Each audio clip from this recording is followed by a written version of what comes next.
पाकिस्तान इस समय Iran America युद्ध के बीच खुद को इलाके का सबसे बड़ा ट्रेड हीरो साबित करने में जुटा हुआ है।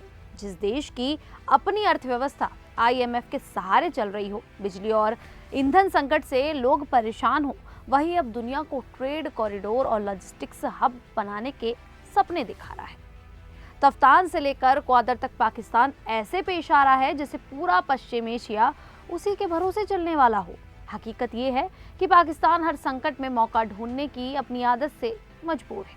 कभी अफगानिस्तान के नाम पर रणनीतिक फायदे लेने की कोशिश, कभी चीन के पैसों पर सीपीईसी के सपने और अब ईरान की मजबूरी को आर्थिक अवसर में बदलने की कोशिश। सबसे दिलचस्प बात यह है कि पाकिस्तान जिस महान कॉरिडोर का सपना दिखा रहा है, उसकी असली ताकत भारत से जुड़ी रही है। इतिहास गवाह है कि यूरोप से आने वाले लोग पाकिस्तान देखने नहीं, बल्कि भारत की संस्कृति, योग, अध्यात्म और पर्यटन के लिए आते थे। हिप्पी ट्रेल की असली मंजिल दिल्ली, ऋषिकेश, वाराणसी और गोवा हुआ करते थे, लेकिन पाकिस्तान आज भी यही सोच रहा है कि सिर्फ सड़क खोल देने से वो दुनिया का व्यापारिक सुपर पावर बन जाएगा। जिस देश में खुद सुरक्षा की हालत ऐसी हो कि बलूचिस्तान में आए दिन हमले होते हों, वहां से वैश्विक व्यापार गलियारा निकालने का सपना सुनकर लोग हैरान जरूर हो सकते हैं। पाकिस्तान ये भी उम्मीद लगा रहा है कि ईरान की मजबूरी उसे बड़ा फायदा दिला देगी, लेकिन सवाल ये है कि क्या दुनिया के बड़े व्यापारी और पर्यटक ऐसे रास्ते पर भरोसा करेंगे जहां राजनीतिक अस्थिरता, आतंकवाद और सीमा तनाव हमेशा मंडराते रहते हैं। ऊपर से चीन का असर इतना बढ़ चुका है कि कई लोग क्वादर को पाकिस्तान से ज्यादा चीन का प्रोजेक्ट मानते हैं। कुल मिलाकर पाकिस्तान फिर वही पुराना खेल खेल रहा है, दूसरों के संकट में अपने लिए फायदा तलाशने का खेल। नमस्कार, मेरा नाम है शालिनी और आप देख रहे हैं द न्यूज़ 15। दरअसल ईरान और अमेरिका के बीच बढ़ते तनाव और हॉर्मुज स्ट्रेट में पैदा हुए संकट की वजह से ईरान के लिए दूसरे देशों के साथ व्यापार करना मुश्किल होता जा रहा है। इसी हालात के बीच पाकिस्तान ने बड़ा फैसला लेते हुए अपने क्वादर और कराची बंदरगाह ईरान के इस्तेमाल के लिए खोल दिए हैं।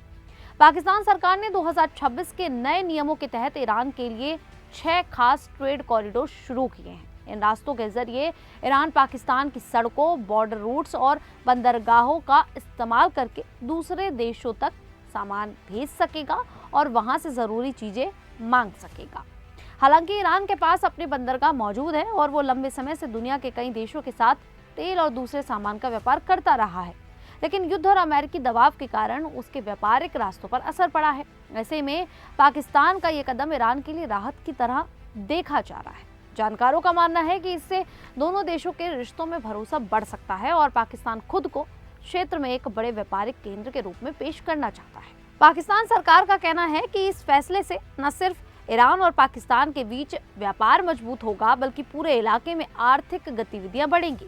इसके लिए Gwadar port, Karachi port, port Qasim और तफ्तान बॉर्डर जैसे अहम रास्तों को ट्रांजिट रूट बनाया गया है। सरकार कस्टम नियमों को भी आसान और व्यवस्थित बना रही है ताकि माल की आवाजाही तेज हो सके।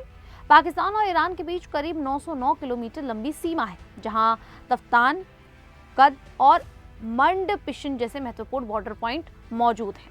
विशेषज्ञों का मानना है कि अगर ये योजना सफल होती है तो पाकिस्तान को भविष्य में ईरान के रास्ते मध्य एशियाई देशों तक व्यापार बढ़ाने का मौका मिल सकता है। पाकिस्तान ने बताया कि दोनों देशों के बीच सड़क व्यापार को लेकर 2008 में समझौता हुआ था और उसी आधार पर अब ईरान को ये सुविधा दी जा रही है। इसके तहत 6 अलग अलग व्यापारिक रास्ते तैयार किए गए हैं जो पाकिस्तान के बड़े बंदरगाहों को ईरान सीमा से जोड़ते हैं।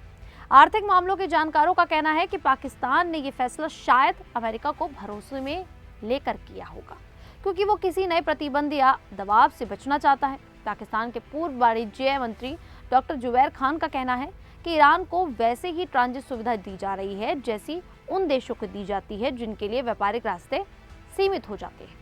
उनके मुताबिक पाकिस्तान सीधे प्रतिबंधित व्यापार नहीं कर रहा, बल्कि सिर्फ रास्ता उपलब्ध करा रहा है। इससे पाकिस्तान को ट्रांजिट फीस के रूप में आर्थिक फायदा भी मिलेगा। बताया जा रहा है कि ईरान ने खुद पाकिस्तान से मदद मांगी थी। हॉर्मुज स्ट्रेट में तनाव बढ़ने के बाद ईरान को जरूरी सामान और व्यापारिक सप्लाई में दिक्कत आने लगी थी। इसी के बाद पाकिस्तान ने ये रास्ते खोलने का फैसला लिया। हालांकि पाकिस्तान खुद अपनी जरूरत का ज्यादातर तेल और गैस सऊदी अरब और दूसरे खाड़ी देशों से खरीदता है, क्योंकि ईरान पर लगे प्रतिबंधों की वजह से वो सीधे वहां से तेल नहीं मंगा सकता। फिर भी दोनों देशों के बीच जरूरी सामान का सीमित व्यापार चलता रहा है। फिलहाल अमेरिका की तरफ से पाकिस्तान के इस फैसले पर कोई आधिकारिक प्रतिक्रिया नहीं आई है। कुछ विशेषज्ञों का मानना है कि पाकिस्तान ने पहले ही अमेरिका और दूसरे देशों से बातचीत कर ली होगी। दूसरी तरफ पत्रकारों का कहना है कि युद्ध की वजह से ईरान में दवाइयों और जरूरी सामान की कमी बढ़ गई है, इसलिए पाकिस्तान के रास्ते वही सामान भेजा जाएगा जो अंतर्राष्ट्रीय प्रतिबंधों के दायरे में नहीं आता। इस महीने पाकिस्तान ने इस नए ट्रेड कॉरिडोर के तहत पहला व्यापारिक कंसाइनमेंट भी भेजा। ये सामान कराची से निकलकर ईरान के रास्ते उज्बेकिस्तान की राजधानी ताशकंद पहुंचाया गया। पाकिस्तान का दावा है कि इससे क्षेत्रीय व्यापार और देशों के बीच संबंध मजबूत होंगे। विशेषज्ञों का ये भी कहना है कि पाकिस्तान लंबे समय से अफगानिस्तान के जरिए मध्य एशिया तक व्यापार करता था, लेकिन तालिबान के साथ तनाव और खराब सुरक्षा हालात के कारण कई बॉर्डर बंद हो गए। ऐसे में अब पाकिस्तान ईरान के रास्ते नया और ज़्यादा सुरक्षित व्यापारिक नेटवर्क बनाने की कोशिश कर रहा है। युद्ध के दौरान जब हॉर्मुज स्ट्रेट में संकट बढ़ा था, तब कई जहाज पाकिस्तान के बंदरगाहों की तरफ मुड़ गए थे। इससे कराची पोर्ट पर माल ढुलाई का काम बढ़ गया था। अब माना जा रहा है कि नए ट्रेड कॉरिडोर शुरू होने के बाद ग्वादर और कराची बंदरगाहों पर कारोबार और ज्यादा बढ़ सकता है, जिससे पाकिस्तान को आर्थिक फायदा होने की उम्मीद है। खैर, पाकिस्तान की इस नई चालाकी को लेकर आप लोगों की क्या राय है? आप हमें कमेंट करके जरूर बताइएगा। बाकी ये भी बताइएगा कि आपको लगता है कि पाकिस्तान ने अमेरिका से इस बारे में बात कर ली है या फिर नहीं, या फिर अमेरिका पाकिस्तान की इस नई चालाकी से बिल्कुल बेखबर है। और अगर अमेरिका को पता चलता है कि पाकिस्तान ने ईरान को मदद दी है, तो ऐसे में क्या अमेरिका पाकिस्तान के खिलाफ भी कोई कड़ा एक्शन ले सकता है?